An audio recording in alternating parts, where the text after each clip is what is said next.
This video and channel is sponsored by Ratchet Clothing. I'll put a link for their website down in the description, and you could go check out their many styles and collections, including their new collection for pets. Today I'm going to be speaking about lending money, which is commonly known as loan sharking or legally referred to as usury.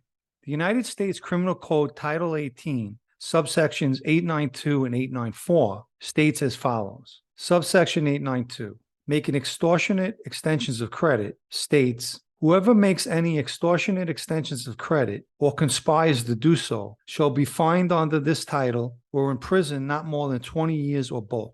Section 894, collection of extensions of credit by extortionate means states, whoever knowingly participates in any way or conspires to do so in the use of any extortionate means to collect or attempt to collect any extensions of credit or to punish any person for the non-repayment thereof shall be fined under this title or in prison not more than 20 years or both. By the late 1800s, merchants, businessmen, or anyone else who had a few extra $1,000s to invest became high-interest lenders. As for the name loan shark, years ago, newspapers began calling the practice of lending money loan sharking. In similar fashion, they call pool players pool sharks and card players card sharks. As for money lenders, they equated them with having the same characteristics as the ocean predators. Hence the terms loan shark and predatory lending. In reality, a loan shark's no different than a banker or a credit card company. Legitimate lending practices with their high interest rates are in essence legal gangsters. So there's a very thin line between gangsters and bankers. For organized crime, loan sharking is the second highest source of revenue next to gambling.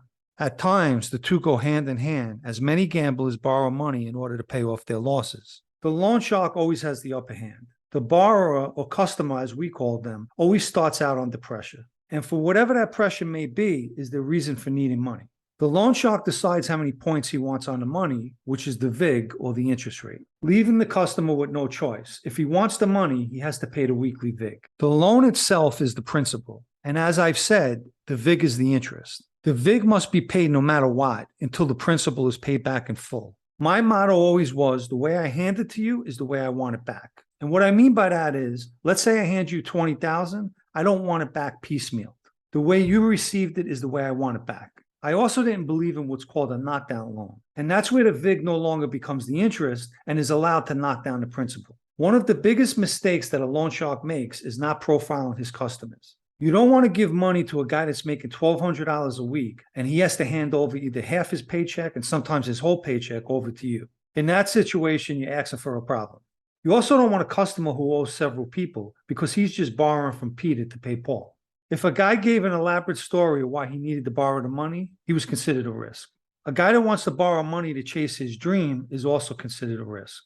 There's nothing wrong with a guy pursuing his dream and starting a business, but if the business fails, how's he paying me my money? I remember the first guy I lent money to. A friend of mine who was with me, Pete Bartolomeo, brought the guy to me. His name was Mike, and he owned a puppy store in Seaford, Long Island. He wanted to borrow $10,000, but not in a traditional way. He only wanted the money for 8 weeks, and he wanted to pay the VIG up front and then pay the principal back after 8 weeks. I told him I would get back to him. I spoke to Pete and told him I didn't like it. I said, Pete, the guy's paying me 2 months up front with my own money. But Pete said he was okay, and I told him that he was responsible for the guy. But true to his word, Mike paid me the $10,000 back 2 months later. And I did a few of these short-term loans with him like that. There's a term that's called a wise guy's loan, and that's when a member borrows from another member. It's usually a captain, but it could be any member, including the administration.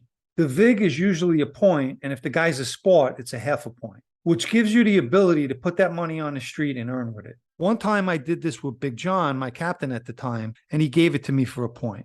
Another time, a member of another family had a guy who needed $20,000, but he only needed it for 6 months. I didn't question why he wasn't lending the guy the money or having another person in his family lend it to him. I just reminded him that he was responsible for the guy. I lent the guy the money, and then 6 months later, I had my money back. The smartest thing to do in a loan sharking business is to let all your interest from all your customers accumulate and put it back out on the street in another loan. And this is what successful loan sharks do. They continue to flip that money into new loans. A funny fact about that business is, although you want your money back, you never actually want the customer to pay it back. Because when he pays you back, you lose your weekly earn.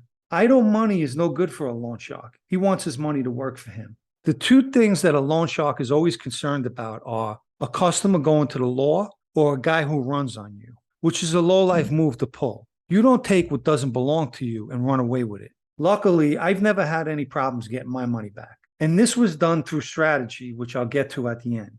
Years ago, Louis Dedon, either himself or more likely, had someone throw a brick through a window of a guy's house. It was a customer who owed money. The guy was very friendly with Louis and worked for him at the airport business, but he was late paying the VIC. My mother and I were close with his family. I won't say his last name, but they called him Junior. And no, it's not John Jr. Unfortunately, when they threw the brick through the window, his wife and kids were home at the time. Throughout history, there's been customers that were assaulted and even killed over unpaid money. That's the downside of taking money from a loan shark.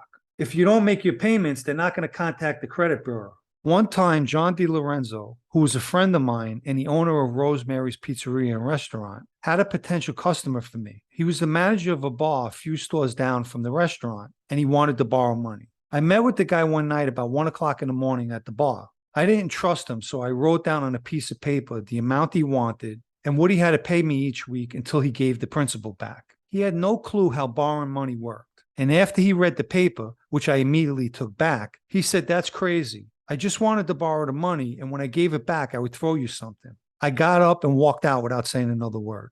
John DiLorenzo had money of mine, which he lent out to other customers. But I didn't personally deal with any of them. I would just go see John for my money. But then it hit me one day that law enforcement might be trying to nail me. I asked John how long he had the business for. He said over 35 years. Then I asked him, prior to me staying at the restaurant, the whole time he owned it, has anyone come to him to borrow money? And he said no. But in the last 2 months before I asked him that question, he came to me about several people looking to borrow money. So naturally, I closed shop with any new customers that came to John. Greed will get you every time.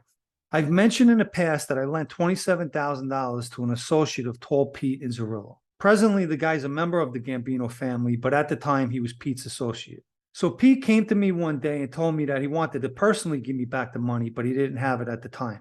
I explained to Pete that when I gave the guy the money, I told him, "I want you to go talk to your friend and tell him about this." So Pete told me that he would make sure the guy makes the payments on the money, which made him responsible. So Pete's associate named Sal had 2 loans out with me, and one he paid back in full. After that, he was inducted into the family, and he was put in Joe Gambino's crew. And it was Joe who paid me back for the second loan. He actually gave the money to Big John to give to me. And now for the strategy that I mentioned. I only lent money out where there was a middle person that was now responsible for that money. Not only did that provide a layer of protection, but it guaranteed that I would get my money no matter what. And I always did. So if you're contemplating borrowing money, go get the money from a legitimate source. Don't get it from a loan shark. You're always going to be on a losing end. I hope you enjoyed the video. Please remember to hit the like button. If you haven't subscribed to the channel, you could do that as well down below. If you think this video might interest friends and family, please share it and thank you.